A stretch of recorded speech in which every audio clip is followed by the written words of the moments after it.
pentru ocazia pe care mi-ați dat-o, aceea de a promova acțiunea de donare de sânge, pentru că gestul dumneavoastră este un gest deosebit, anume o formațiune politică, cum este Noua Românie, să vină într-o sâmbătă, o zi liberă pentru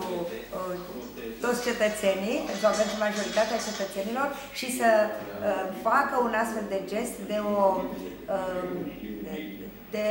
de un sacrificiu, să spun așa, deosebit. Să știți că donarea de sânge nu este atât de bine percepută în rândul cetățenilor, în sensul că nimeni nu realizează cât de important este gestul acesta decât în momentul în care are pe cineva din familie care este pus într-o situație vitală și de risc vital și are nevoie de un astfel de produs care este unic, în sensul că nici până acum nici o fabrică, nici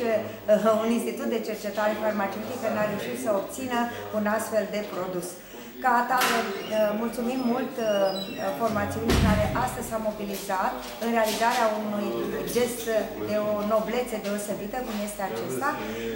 și profităm de această ocazie pentru a apela și la alte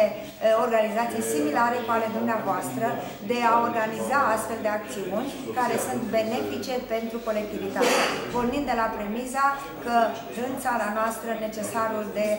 sânge este foarte mare, iar producția, să spunem, de sânge este undeva foarte, foarte jos. Undeva la 2% din populație este populație donatoare. Mai mult dorim ca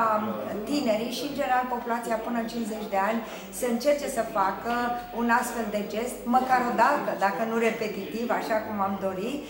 pentru că oricare dintre noi ar putea fi pus într-o astfel de situație în care o unitate de sânge îi poate salva viața. Mulțumim foarte mult! Încercă o distrugere accentuată a capilului, fiindcă în